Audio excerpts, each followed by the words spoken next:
Jangan lupa like, komen, dan subscribe channel YouTube TVRI Bengkulu dan nyalakan lonceng notifikasinya.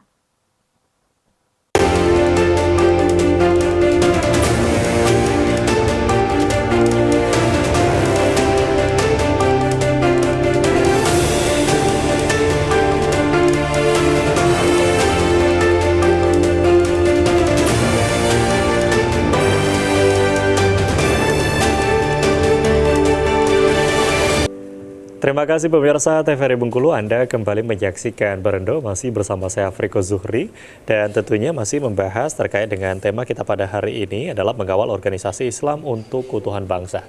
Tentu bersama dengan narasumber kita hari ini sudah ada Pak Abbas Mustafa dan juga Fauzan. Nah, mungkin kembali ke perbincangan kita sebelumnya nih Fauzan, untuk program-program gitu yang dilakukan gitu oleh PMI sendiri seperti apa?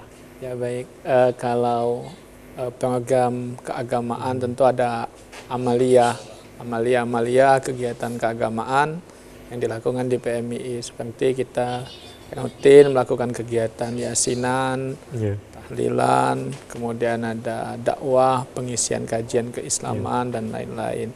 Nah, kemudian kalau di kegiatan sosial ada beberapa tingkatan di bawah kita seperti komisariat, misal ke panti asuhan, mengumpulkan bantuan bencana dan lain-lain.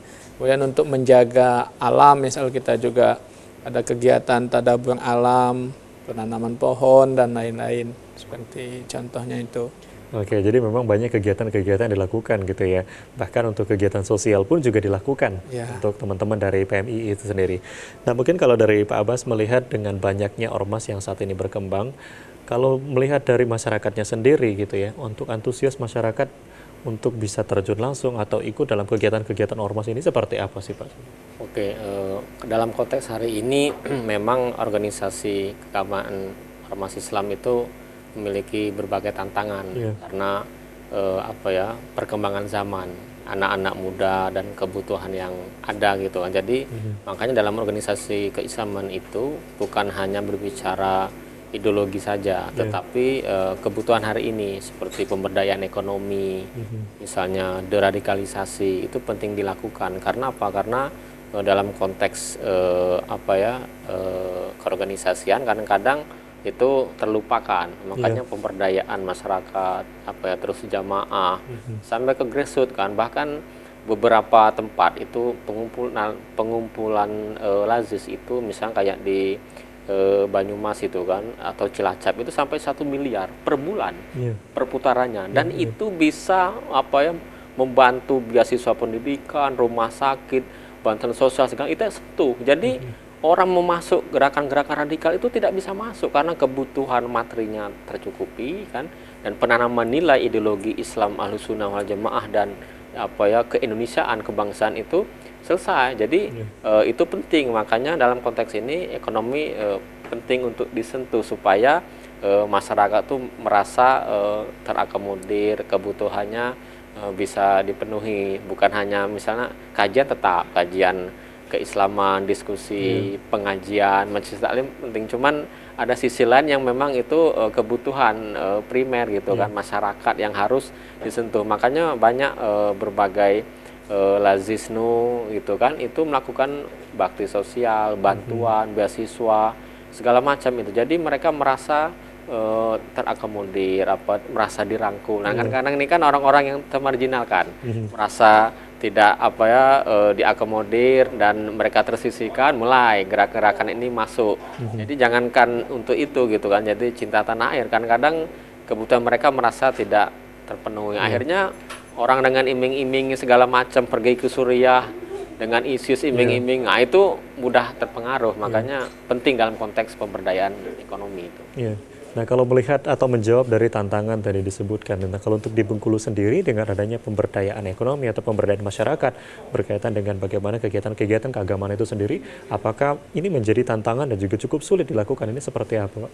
Oke, dalam konteks hari ini memang keistiqomahan atau konsisten itu penting. Misalnya di NU sendiri seperti daerah Muko-Muko, misalnya Seluma dan Bengkulu Tengah itu lazisnya atau kerennya NU bergerak. Jadi memang cukup dengan uang 1.500 itu kalau dikumpulkan itu bisa ratusan juta bahkan miliaran. Makanya saya contohkan tadi beberapa kabupaten itu dengan uang 500 kencelengan itu 1000 itu bisa miliaran, dan uang itu dikembalikan lagi ke jamaah untuk kebutuhan berbagai pendidikan, salah satunya untuk pendidikan, beasiswa dan lain sebagainya itu ya. Beasiswa segala macam gitu kan, itu untuk pemberdayaan itu sangat sangat penting gitu dalam konteks hari ini. Jadi bukan hanya berbicara ideologi atau cinta tanah air ya itu nomor satu, cuman hal-hal lain itu untuk menyentuh menyentuh kebutuhan masyarakat itu terpenuhi. Jadi mereka tetap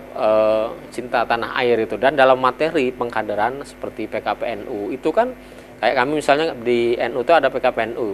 Nah itu kan setelah pembaiatan itu kan cium bendera merah putih dan bendera NU itu kan lambang simbol bahwa kita ini berdiri di negara kesatuan yang diperjuangkan mengorbankan jiwa dan raga. Banyak orang yang sudah meninggal untuk menegakkan ini. Jangan tiba-tiba organisasi yang baru kemarin sore membubarkan, enak saja. NU Muhammadiyah sebelum negara ini berdiri sudah berdiri dan berkontribusi dalam memerdekakan negara ini. Gitu kan? Makanya kami tidak terima gitu kan organisasi yang baru kemarin ganti azas dengan berbagai hal. Tidak, Pancasila itu harga mati gitu. NKRI harga mati. Itu sudah final. Sekarang ini tugas kita bagaimana mengisi kemerdekaan ini dengan berbagai hal-hal positif. Anak muda silakan berkarya ya kan. Terus yang berbagai organisasi keislaman itu berkontribusi di masyarakat, berkiprah dalam pengajian taklim, dakwah ataupun lembaga-lembaga ekonomi yang itu bisa menyentuh masyarakat bawah. Ya, artinya memang tidak menghalangi khususnya tadi untuk anak-anak muda bisa berkembang gitu ya dengan adanya pemberdayaan masyarakat, pemberdayaan ekonomi. Ini justru tadi disampaikan dari masyarakat ya, akhirnya untuk masyarakat juga gitu ya. Oke, nah kalau dari Pak Uzan sendiri ini kalau kita melihat dari PMII sendiri dengan kegiatan ya memang cukup banyak, itu tadi ada kegiatan sosial dan sebagainya. Nah, sebetulnya kalau untuk pengkaderan sendiri ini seperti apa sistemnya? Apalagi mungkin kalau kita melihat mungkin di daerah-daerah terpencil yang mungkin susah untuk dijangkau gitu ya. Mungkin banyak yang masih kurang edukasi dan lain sebagainya. Ini seperti apa kalau dari Pak Uzan? Ya, memang PMII itu kan pengkaderan organisasi bisa berjalan karena adanya pengkaderan. Estafet kepemimpinan bahasanya.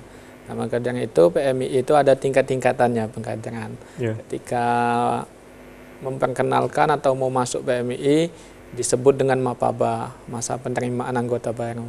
Kemudian sampai kepada tingkatan kedua itu namanya PKD, pelatihan kader dasar. Kemudian di tingkatan ketiga lagi ada namanya PKL, pelatihan kader lanjut. Kemudian selanjutnya ada PKN, pelatihan kader nasional. Nah, itu kalau di pengkaderan formal. Nah, kalau di non formal dan informal itu banyak lagi pengembangannya. Nah, di setiap tingkatan itu tentu beda-beda level atau pembahasannya atau outputnya. Nah, ketika mapaba itu bagaimana memperkenalkan organisasi, memperkenalkan pemahaman Islam Ahlus Sunnah wal Jamaah, kemudian juga memperkenalkan cinta tanah air dan nasionalisme.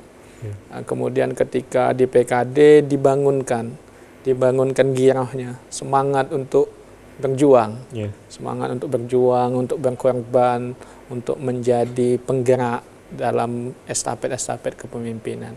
Kemudian ketika sudah sampai pada level PKL, itu sudah bicara pemahaman tentang geopolitik, geoekonomi, geostrategi, maka nanti disebut sebagai kader pelopor. Itu calon-calon pemimpin bangsa untuk pelopor sebuah gerakan. Artinya memang ada banyak tingkatan-tingkatan yang harus diikuti gitu untuk proses pengkaderan itu sendiri. Nah, kalau melihat dari teman-teman atau mungkin rekan-rekan dari Pak Uzan sendiri, teman-teman mahasiswa gitu ya, kalau melihat sekarang antusiasnya seperti apa gitu ya, melihat dari bagaimana pengkaderan, bagaimana mereka aktif dalam berorganisasi seperti yang dilakukan Pak Uzan sendiri sekarang. Oke, nah sebelumnya saya ceritakan sedikit tentang PMII. PMII ini lahir di 17 April 1960 di Surabaya. Baru 15 tahun bangsa Indonesia berdiri, PMII hadir. Nah, hari ini PMII 64 tahun kurang 2 bulan usianya. Artinya selama 64 tahun ini PMII komitmen tentang bagaimana nasionalisme dan Islam Ahlus Sunnah wal Jamaah tadi.